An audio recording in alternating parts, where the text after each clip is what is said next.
Va ora in onda Cultura e Arte con il professore Andrea Rognoni. Buongiorno Andrea, a te la linea. Grazie Natalia, oggi è l'ultima trasmissione dell'anno, sia per Cultura Arte sia per Cultura Popolare, quindi poi ci risentiremo il 10 di gennaio, dopo le tanto agognate vacanze cosiddette natalizie. Per la verità i cinepanettoni non esistono neanche più, quindi anche chiamarle vacanze di Natale, come si faceva negli anni 60-70 o come ci consigliavano gli stessi protagonisti di questi famosi cinepanettoni, fa un po' francamente ridere. Si tratta di una sosta dovuta, doverosa e in qualche modo ricostituente, che penso ogni civiltà si propone di fare a distanza più o meno esatta rispetto all'ultima vacanza, che è stata agostana, luglio-agosto. Poi naturalmente c'è anche Pasqua, ma Pasqua, è vero che l'antico detto Natale coi tuoi e Pasqua con chi vuoi può valere sempre, ma si tratta di un tempo troppo breve per riassicurare a tutti la pausa e il riposo. Allora si fa un bilancio, è la fine dell'anno, si fa un bilancio. Io ritengo che questo anno 2025 sia stato poco raccomandabile per tanti motivi, nonostante non fosse bisesto, no? Sapete, sempre cultura popolare, anno bisesto, anno funesto. Però a me sembra che il 2025 sia stato peggio del 24 sotto tutti i punti di vista, mondiale, politica locale, politica ovviamente nazionale, ma non si tratta solo di politica, si tratta di umore collettivo naturalmente. Tuttavia è stato un anno super pop, l'ho scritto nel promo e adesso mi occorre spiegarlo. È stato un anno super pop per tantissimi motivi. Pensate alla morte di Charlie Kirk, che è stato difeso dalla cultura popolare in quanto si è inteso che avesse 1000 ragioni rispetto alla cultura woke.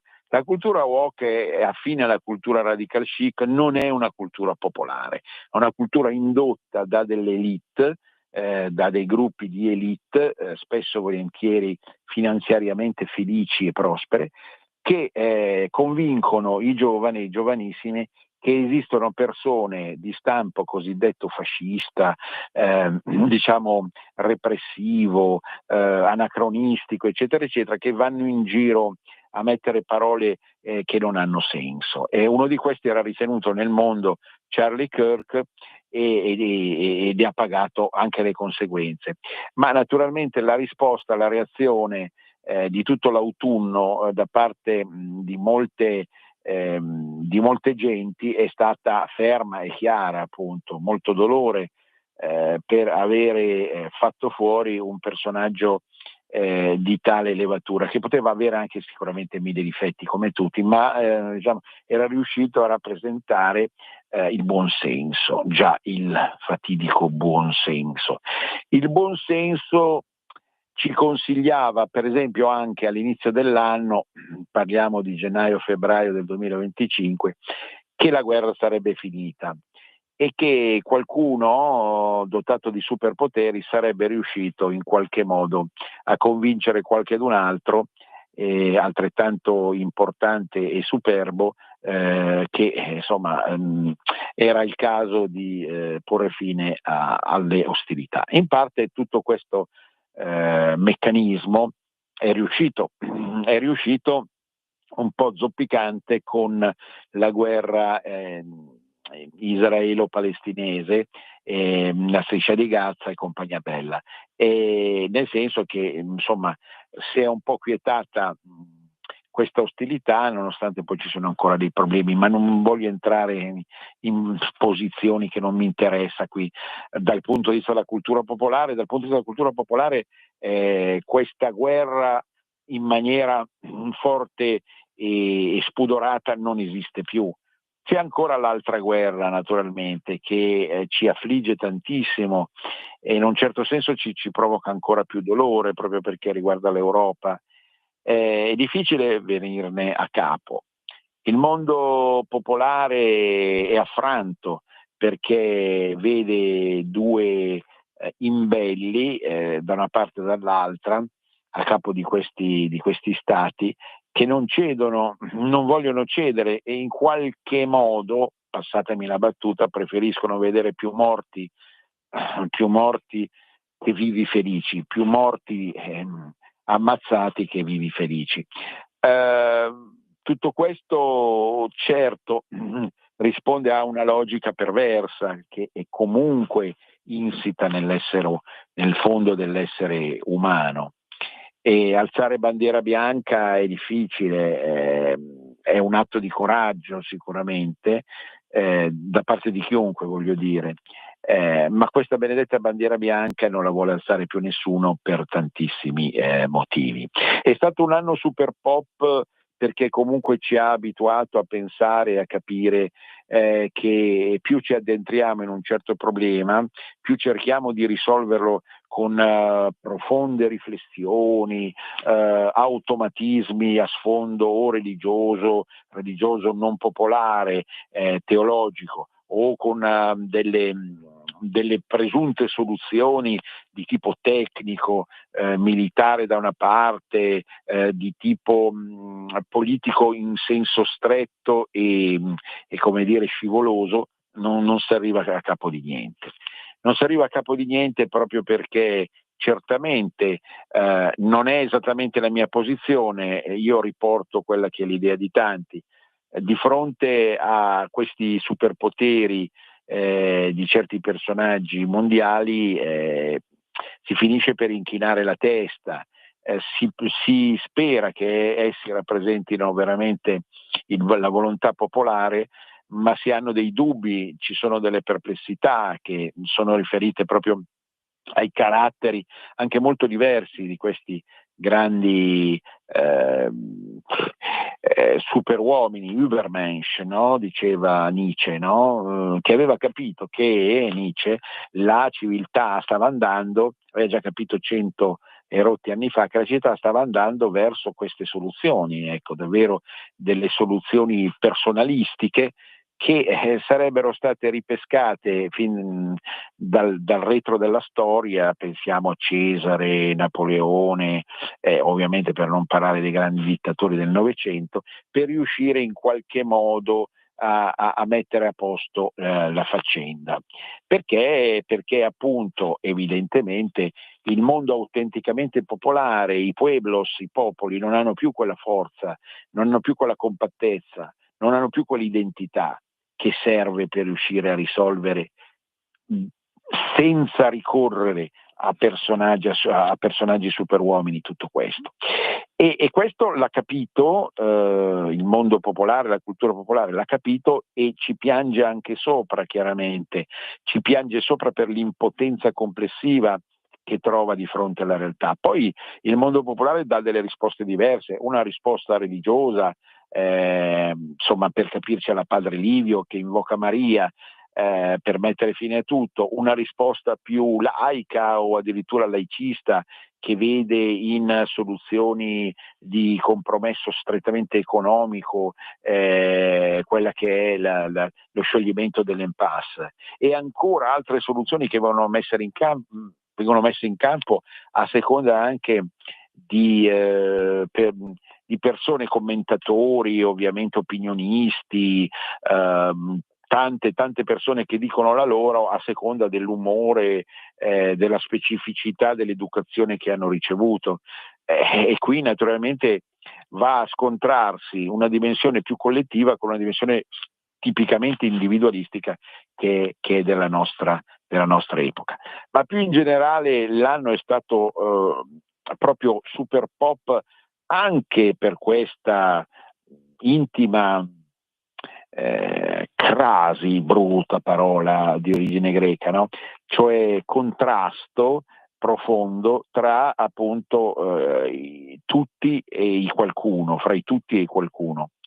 ma anche per un recupero di alcuni cosiddetti valori, che altra parola insomma un po' abusata naturalmente, che si capisce che stanno al di là anche della destra e della sinistra, perfino al di là appunto delle ideologie che hanno oramai stancato, perché si è capito che l'ideologia non riesce a risolvere il problema, che sta evidentemente in altri snodi, diciamo, che non sono facili da individuare, ma che forse la cultura pop può riproporre dal fondo di una intuizione collettiva che risiede proprio nella saggezza più autentica, popolare più autentica. E tutto questo ovviamente tenendo conto della presenza costante nella storia di un male che poi è difficilmente identificabile o collocabile in un modo o nell'altro. Io sinceramente quando sento parlare, e lo dico proprio da omuncolo della strada, quando sento parlare dell'America che vuole invadere il mondo, della Russia dall'altra parte, ma qualsiasi stato grosso, ecco, si comporta, da che mondo è mondo, io ho insegnato storia, da che mondo è mondo, qualsiasi stato più grosso degli altri si comporta in maniera da voler mangiare i piccoli, cioè non è che ci voglia molto per arrivare a capire, ma non è che qualcuno ha ragione e qualcun altro ha torto, non funziona in questa maniera, e quindi da questo punto di vista la cultura popolare riesce ad andare oltre questo stupido meccanismo, che in fondo è un meccanismo idolatrico, e sostituire il sacro vero con un sacro finto, evidentemente, che tende appunto a vedere il diavolo nello stato nemico e Dio, diciamo, nell'ispirazione profonda che si ha nel riuscire a punire i cattivi. Ma non funziona come nel Far West, non funziona più come nel perché il Far West non è autenticamente popolare, ma era già il prodotto di una cinematografia in qualche modo radical chic. Ecco, e mi fermo su questo argomento naturalmente, ma poi dopo parlando di musica leggera, riprendiamo un po' questa intuizione dell'anno super pop per il boom soprattutto di Lucio Corsi, che qualcuno di voi percepirà da parte mia come un eccesso di tifo e di simpatia, ma che in realtà io cerco di derubricare e non voglio togliermi di dosso un eventuale stato soggettivo mio a favore di Lucio Corsi, perché, adesso ci ritorniamo, in realtà potrebbe davvero simboleggiare, nel bene e nel male si intende, un nuovo modo di recuperare quelle antiche virtù di cui vi parlavo. Ma torniamo adesso ad un discorso in qualche modo climatico. Le previsioni sono catastrofiche, no? La previsione ci dice che negli ultimi giorni dell'anno, parlando dell'Europa e in particolare dell'Italia, calerà un'ondata di gelo quasi mai visto dalla Groenlandia fino al Mediterraneo. Si prevede un calo di temperature quale non si aveva da molti anni.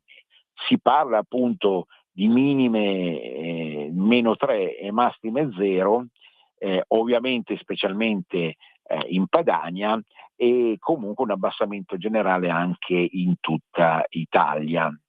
E tutto questo dovrebbe comportare ovviamente un ritirarsi in se stesso e cercare insomma di vivere soprattutto quel passaggio che è anche falsamente pop, perché non c'è nessuna festa reale di riferimento religioso, mitologico che sia, che il Capodanno, a parte ovviamente la Maria, la Maria Santa del Primo a sfondo cristiano, ma poi comunque sfrugugliando anche in altre religioni o in altri contesti a base mitopoietica, noi non troviamo dei riferimenti reali e precisi, mentre per Natale sappiamo che esiste l'antica tradizione del Sol Invictus, che ci piace sempre ricordare che è di marca pagana, ma che appunto è stata celebrata da tantissime genti, da tantissime popolazioni, anche molto prima dell'avvento di Gesù. Ovviamente il fatto che anche qui ci si aspetti un congelamento, che poi bisognerà vedere fino in fondo, perché voi sapete che i meteorologi diciamo a volte risultano peggiori degli astrologi. Ma se davvero fosse così, tutto questo, forse anziché compromettere, favorirà quella benedetta festa di fine d'anno e di Capodanno con uso un mondialismo cretino, una full immersion proprio nella volontà di stare assieme e quindi insomma di recuperare proprio quello spirito collettivo che tanto viene a mancare in conseguenza dell'abuso di social e compagnia bella.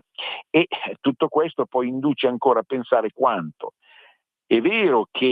sia vero il fatto che di feste popolari di fine d'anno tutto sommato in Italia ce ne siano poche, nel senso che è un'idea moderna quella appunto dei fuochi d'artificio e dell'uso appunto e abuso di questi mezzi tecnici per riuscire a far fuoco, insomma, e a festeggiare. E quindi non dipende da un riferimento autentico di natura climatica o popolare, stagionale, agricolo.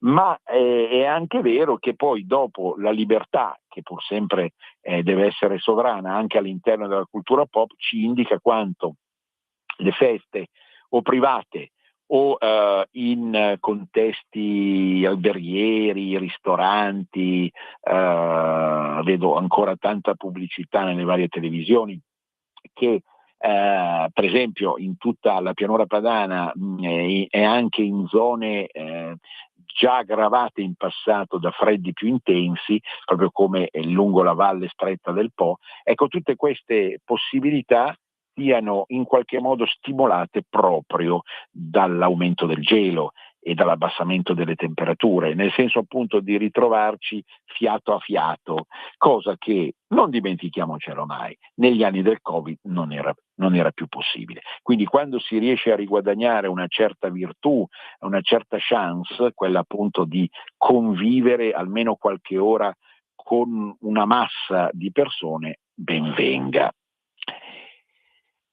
Adesso recupero uno spunto che vi avevo dato sabato con ospite Paolo Gulisano.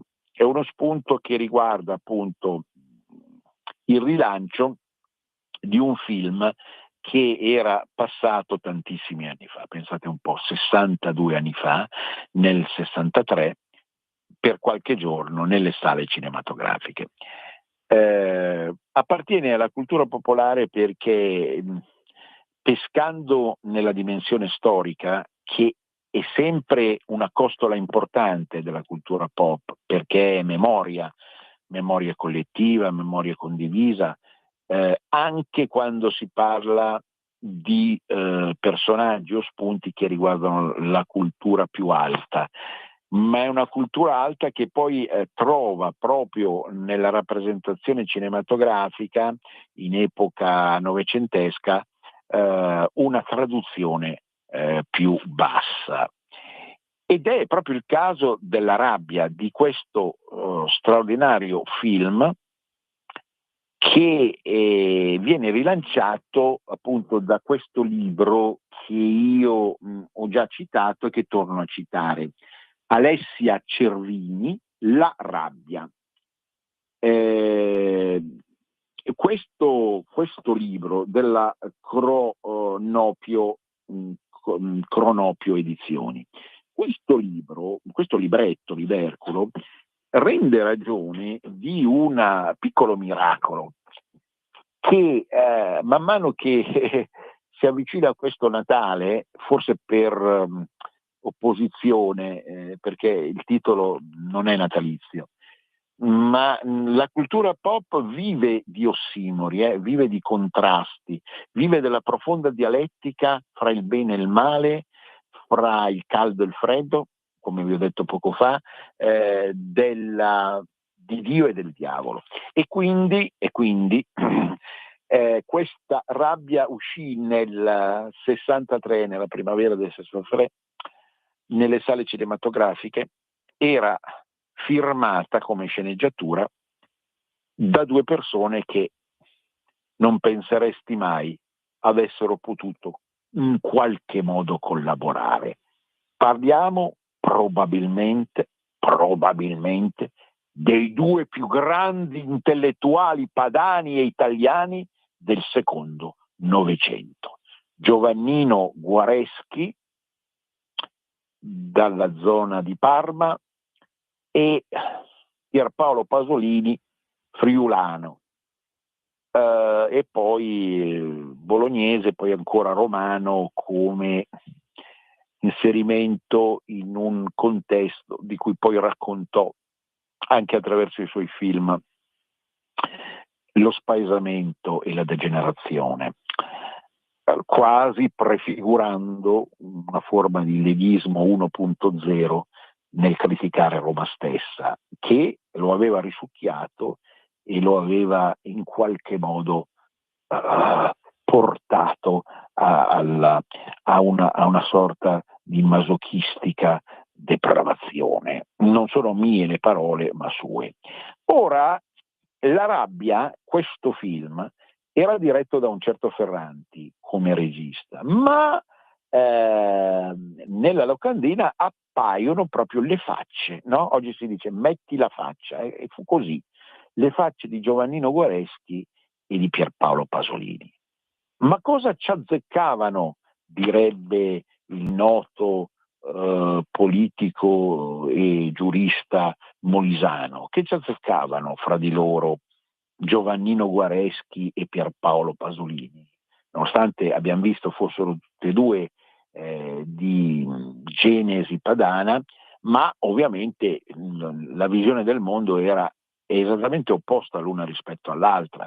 Pierpaolo Pasolini verace comunista, e il Giovannino Guareschi un personaggio imbevuto di orientamento conservatore, a tratti nazionalista, ma comunque accusabile proprio di quello che Pasolini diceva più male, il clericofascismo. Agli occhi di Pasolini Guareschi era un clerico fascista, e agli occhi di Guareschi Pasolini era uno sporco trinaricuto. Ecco, perché voi sapete che Guareschi diceva che i comunisti non avevano solo due narici, ma tre narici, e ovviamente in chiave ironica e sardonica. Ma perché finiscono per collaborare? Perché appunto nell'idea di questa produzione, dei direttori della produzione e del regista, il popolo doveva essere informato di due posizioni appunto opposte e complementari, che riguardavano che cosa? Perché non è un film di fantasia e di immaginazione, è un docufilm, è un film documentario che vuol prendere una posizione rispetto a che cosa?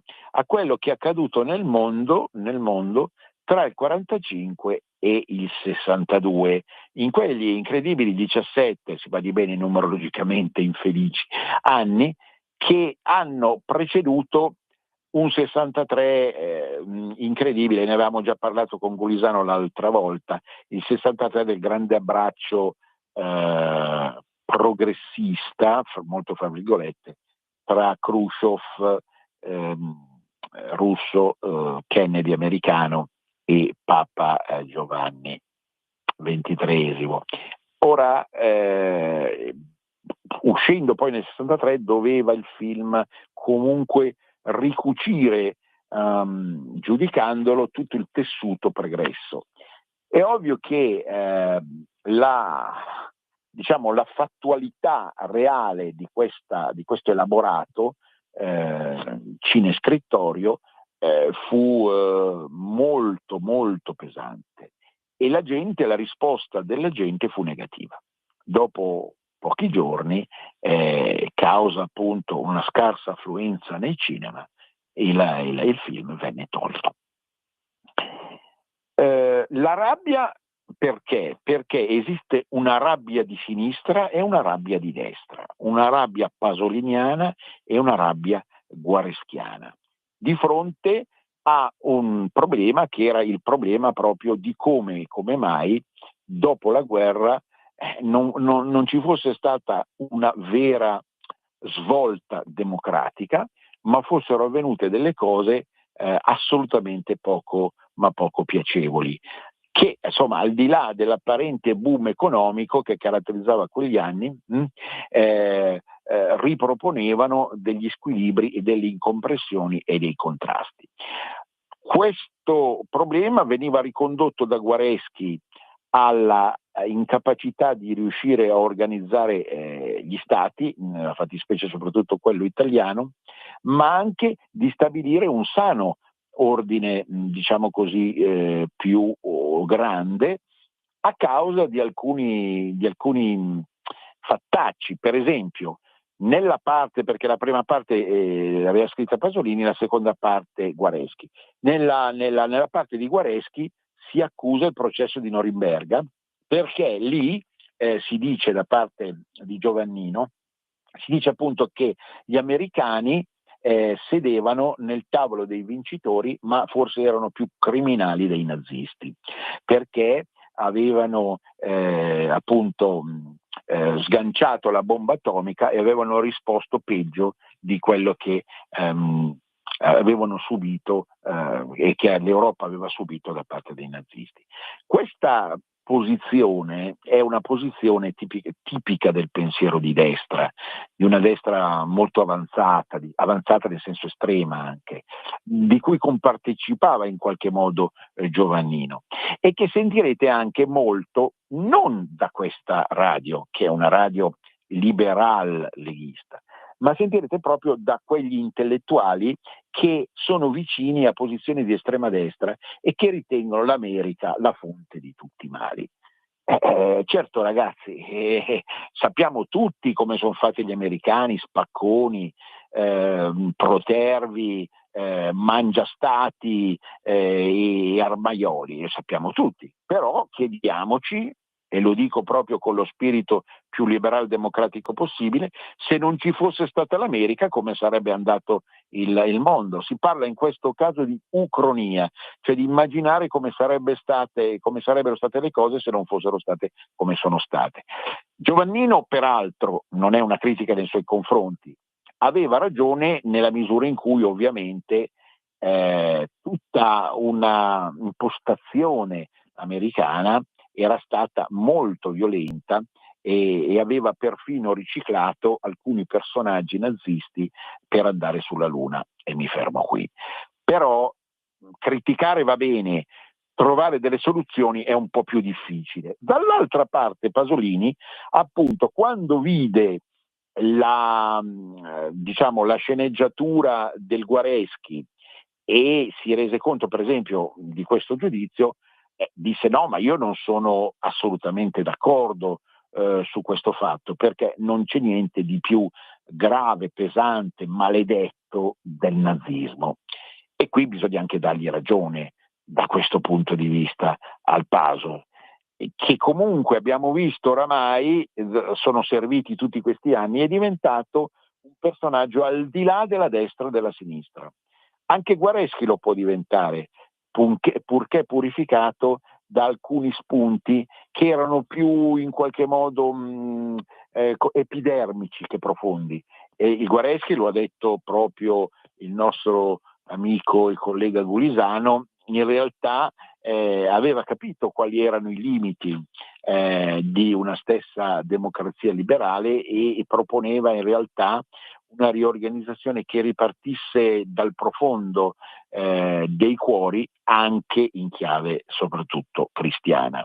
E lo stesso Pasolini in qualche modo rimpiangeva un cristianesimo che era morto oramai sotto le macerie, e ci preavvisò per primo negli anni 60 che Dio era morto, forse prima addirittura di Guccini, intendendo appunto che non c'era più la capacità di intendere il Cristo. Su questa tematica adesso ritorneremo proponendo un libro Strenna, naturalmente, lo sentirete. Adesso chiedo il break alla nostra cara Natalia. A dopo. Stai ascoltando Radio Libertà, la tua voce libera, senza filtri né censure, la tua radio.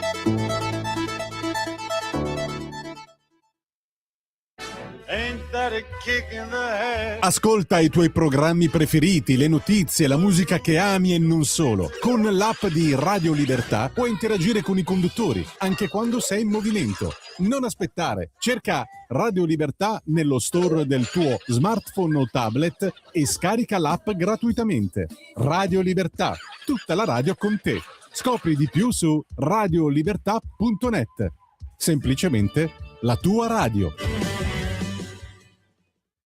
Un nuovo modo per sostenere la tua radio. Visita radiolibertà.net. Ti basta un click e potrai versare il tuo contributo volontario direttamente online. Potrai donare con ogni tipo di carta di credito, anche prepagata. Ti aspettiamo online su radiolibertà.net. Sostieni la tua radio con il tuo contributo volontario. Radio Libertà. La tua radio. Diamo voce alla nostra gente. Di nuovo a te la linea, Andrea. Grazie. Quindi chiudiamo qui la riflessione sulla rabbia. Brutta parola la rabbia. La saggezza popolare ci dice non farti prendere dalla rabbia. E lo stesso Dante Alighieri condanna la rabbia perché i rabbiosi, gli irascibili, vengono messi all'inferno.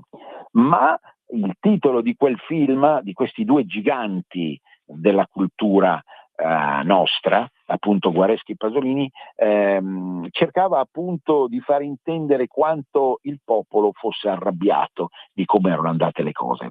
Non dobbiamo ricadere nello stesso errore oggi, a fine del 25.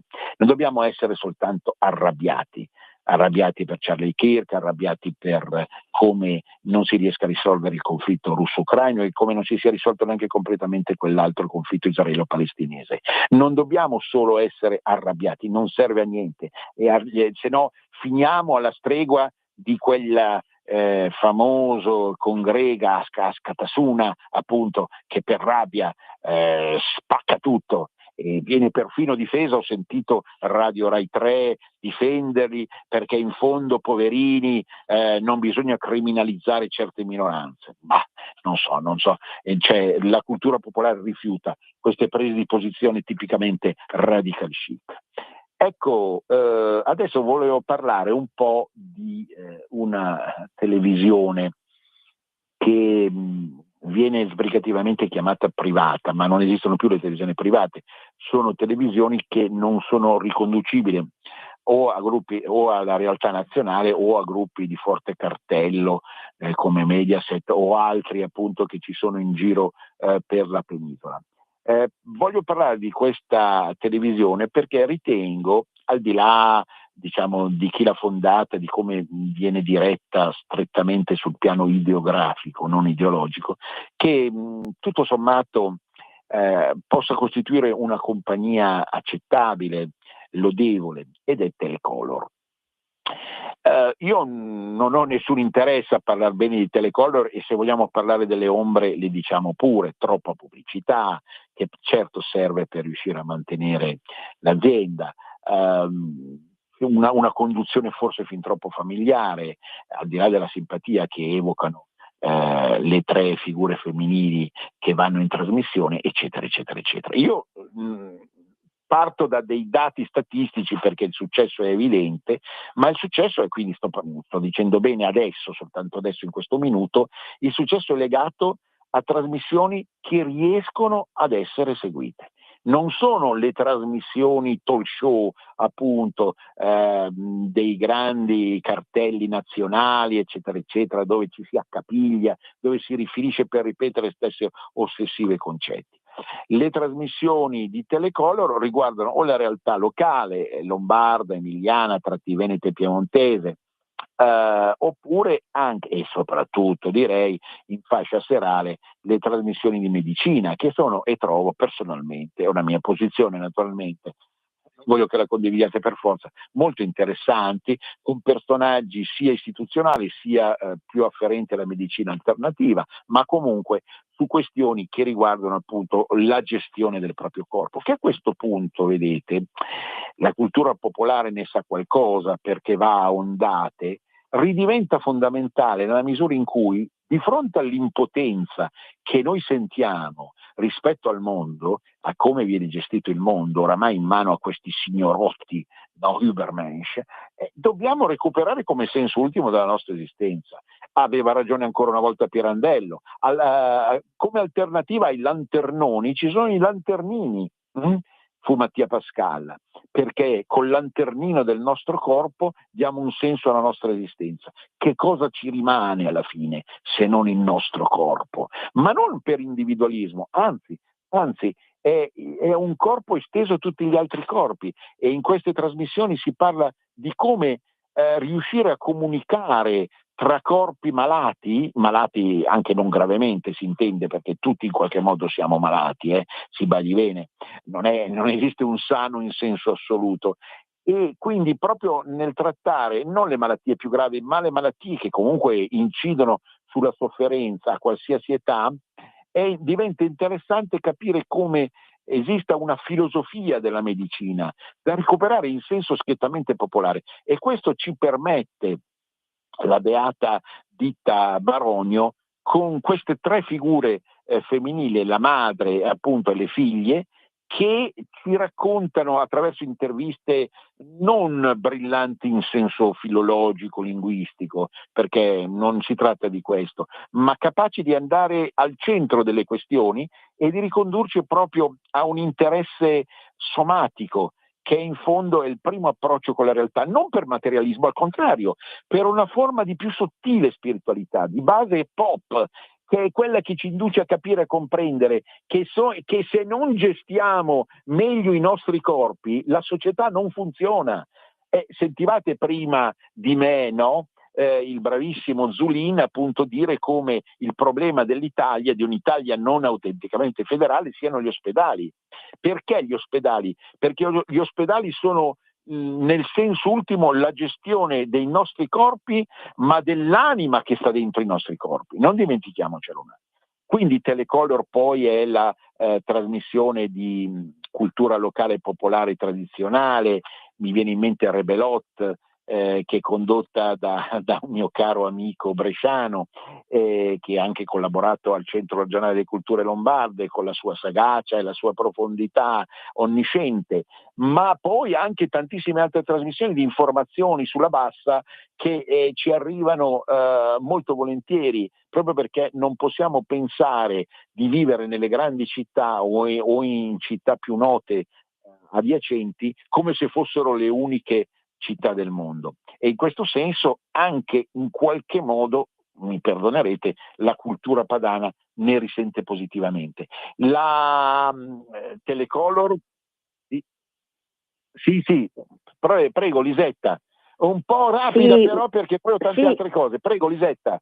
Sì, Vai. buonasera professore. Due parole volevo dire su Guareschi, se non le dispiace, perché secondo me, professore, è stato uno scrittore amato e mi sembra tradotto in tutto il mondo, ma è stato vittima del conformismo culturale italiano.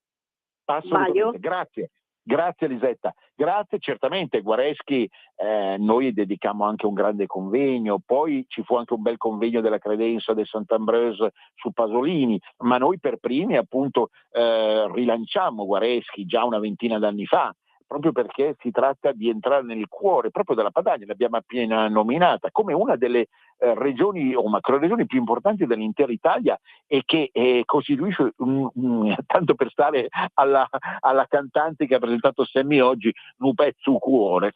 Ebbene, voglio dire, Telecolor, chiudo, è comunque nacque il 7 maggio, abbiamo detto, dell'84, quindi oramai si ha superato i 40 anni, tutto un insieme di spunti sono interessanti, ma certo può migliorare ancora, ma certo ci sono ancora alcune cose che non vanno completamente, ma certo a tratti certi personaggi medici dominano troppo la scena e si ha l'impressione che abbiano, come dire, insomma, delle posizioni di privilegio. E chiudiamola qua. Per quanto riguarda i libri Strenna, io ho già citato La rabbia, certamente, che io vi invito a comprare, Alessia Cervini, no?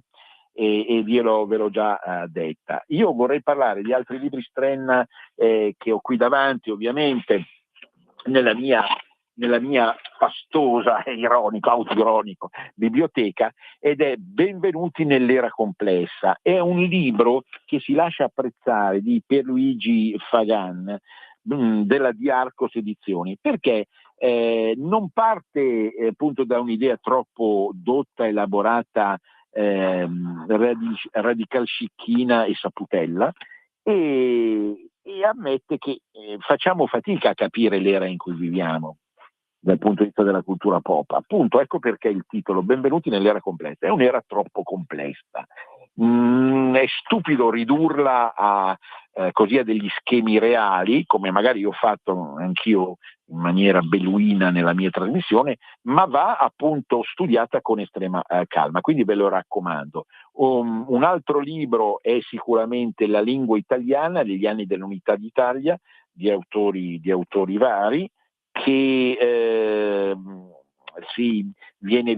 stata editata qualche anno fa dalla Silvana Editoria. Dico qualche anno fa, ma adesso viene rilanciata attraverso una campagna.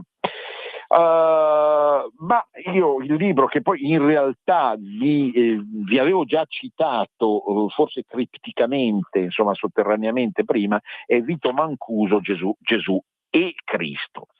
Vito Mancuso è un personaggio un po' enigmatico, è stato definito un eretico rispetto a posizione ecclesiastica e reale.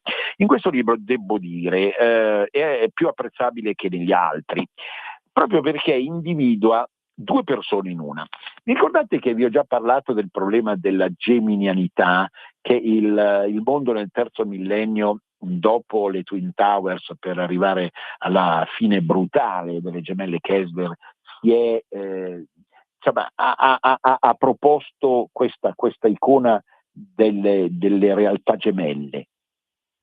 Non è una sola persona, forse. La derubrichiamo la faccenda non in chiave eretica, ma in chiave simbolica. Vito Mancuso, in questo libro, appunto, che è un libro ponderoso della Garozzanti Edizioni, non vi sto a dire i soldi, perché a Natale bisogna stare a guardare troppi soldi. Gesù e Cristo, non Gesù è Cristo. Due persone in una, il Gesù e il Cristo.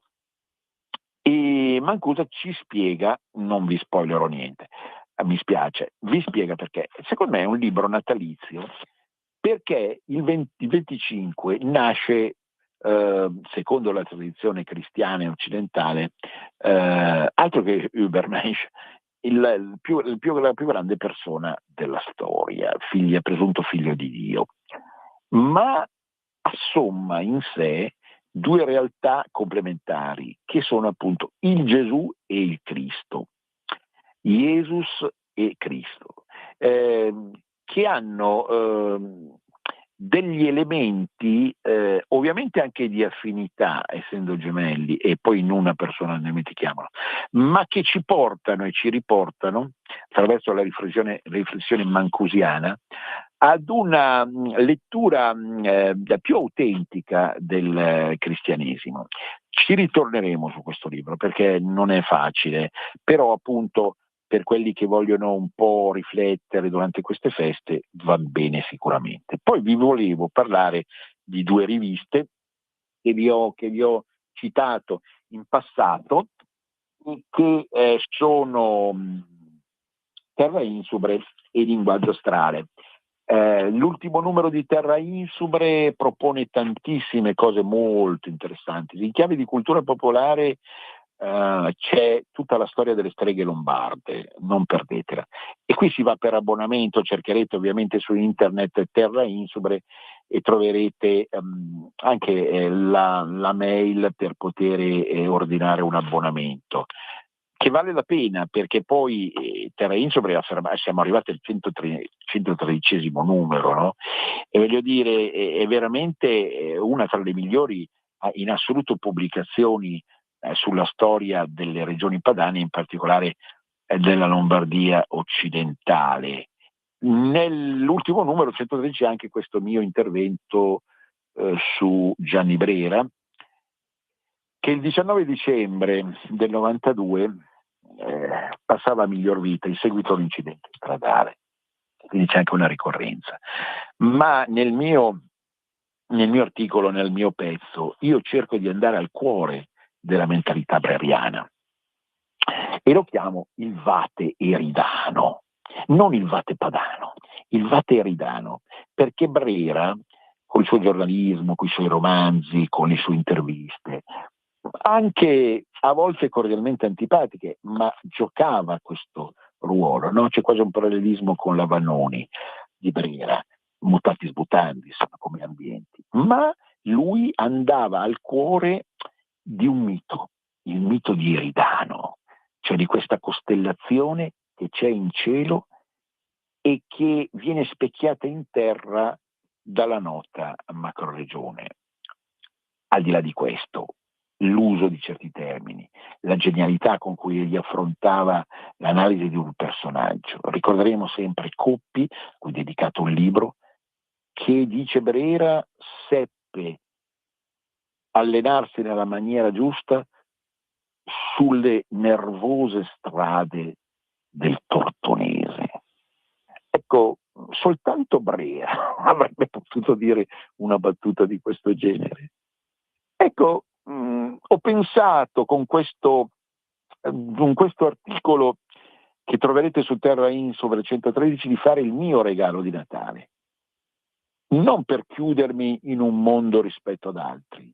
L'ho già detto, amo la Padania ma amo anche tutta l'Italia, e d'altra parte Brera non fu neanche quell'esclusivista in senso assoluto, perché nei suoi viaggi andò a conoscere appunto il resto d'Italia e il resto d'Europa.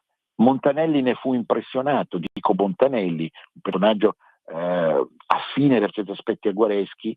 Ci rimane una famosa intervista che è La fine del mondo fra Montanelli e Guareschi, ma che ci sapeva vedere gli autentici talenti. L'altra rivista è Linguaggio Astrale, che è arrivato invece al numero 220 e che ci permette di approcciare l'astrologia in termini più scientifici di quella che ci viene proposta dalle riviste, da altre modalità di comunicazione televisiva che fanno francamente ridere o meglio piangere. Quindi Linguaggio Astrale, e lì trovate ogni ben di Dio dal punto di vista dell'analisi del modo con cui questo mondo, il macro, come diceva Marsilio Ficino, si riflette nel micro, cioè proprio, come dicevo prima, nel nostro piccolo puzzolente corpo, che però in qualche modo riflette la bellezza universale. Anche qui mi andrete da Google a vedere appunto la mail che serve per abbonarsi a Linguaggio Astrale. Non sono riviste che trovate direttamente da nessuna parte. E con questo abbiamo esaurito anche un po' il discorso delle stelle. Vogliamo parlare un po' di musica? Ma sì. Cioè qualcuno magari lo so, questo Rognoni pretende di fare il filosofo e poi cade come Belzebù nell'inferno delle canzonette, no? Ricorderete Bennato, ma sono solo canzonette, una canzone che poi alla fine riuscì a batterle tutte nel suo tempo. Ma noi siamo di fronte a qualcosa che comunque ci colpisce, proprio perché diciamo così, la cartina al tornasole della cultura popolare è in grado di sospirare e di dare un senso a quello che accade. Una Patti Pravo che viene letteralmente riesumata per la Sanremo. Non ho detto e non voglio dire altro su Sanremo del 26, però ovviamente la commenterò perché si tratta di una Santa Santorum della cultura popolare, nel bene e nel male sempre naturalmente. La Patti Pravo che in qualche modo viene rilanciata, vedremo come esattamente, come icona immortale degli anni 60, ricorderete tutti il Piper, ma poi naturalmente come personaggio in grado di interpretare la nuova cultura popolare. Emma Marrone si è liberata oramai da un brutto tumore, piange dalla contentezza e dalla profonda soddisfazione di poter, ricordate tutti la canzone Una brutta storia, che lei ha lanciato magicamente, e riprendere il suo cursus honorum. E poi ancora naturalmente, e perché come possiamo non parlare dei Jalis, per la 29esima volta la selezione di Sanremo si è rifiutata di ammettere in gara i Jalis. I Jalis, composti da una avvenente donna veneta e da un uomo romano che oramai ha la barba molto ma molto bianca, non riescono da 29 anni a ricalcare quel palco dove furono dominatori nel 97. Si disse una canzone tipicamente sanremese, certo, fiumi di parole, ma una delle canzoni che sono rimaste proprio per questo motivo nell'immaginario più autenticamente pop.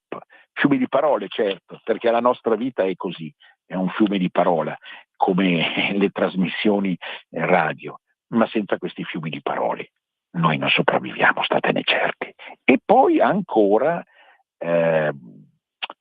stiamo facendo una carrellata ovviamente di personaggi, il volo. Adesso si scoprono finalmente gli amori, sì, sono diventati adulti, dei 3 ragazzi del volo. Sono amori più regolari, amori un po' originali, sono amori naturalmente, perché qualche volta abbiamo perfino un dubbio, ma questi VIP amano davvero e sono amati davvero? O è soltanto una forma di feticismo che si crea appunto attorno ai loro corpi ritenuti santi? Ecco, un dubbio che attraversa tutta questo magma, questo ambaradan di realtà spettacolari, e che va al di là ovviamente di una indiscussa bravura, perché il volo 10 anni fa nel Sanremo del 15 ci hanno fatto veramente con la loro nuova canzone venire i brividi. Non è questione di piacere quel genere, a me piacciono tutti i generi musicali, ma in quel genere lì sicuramente sono molto bravi. Poi si è discusso tanto su alcune bravate che avrebbero fatto in Svizzera, sì certo, altro che santi, insomma, sono anche peccatori, ma appunto il lanciarli sotto l'aspetto love and peace da rotocalco li rende comunque ancora più umani, ancora più commestibili da un certo punto di vista. Ma qualcuno ancora sento nei miei ascoltatori storce la bocca, ma siamo un po' proprio in quel trash, in quel tipo di musica trash, ma è autenticamente popolare. Ma di autentico al mondo non esiste niente. Arriviamo proprio a Lucio Corsi in questo senso, che viene criticato perché nel trionfo assoluto del suo anno, perché è stato l'anno di Lucio Corsi, si indovinerebbe in alcuni suoi atteggiamenti e perfino nei testi di alcune canzoni qualcosa di falso, di artificioso, di troppo calcolato. Può darsi. Però noi siamo di fronte a una nuova icona. Cioè la cultura popolare sta intercettando in Lucio Corsi la rinascita di alcuni archetipi, di alcune forme primigenie di visione del mondo che piacciono tantissimo naturalmente. E se è poi vero che lui si era messo le patatine per ingrossare le spallucce, nella grottesca risibilità della cosa troviamo una forma naif che ci piace. Ecco, naif è forse la parola giusta.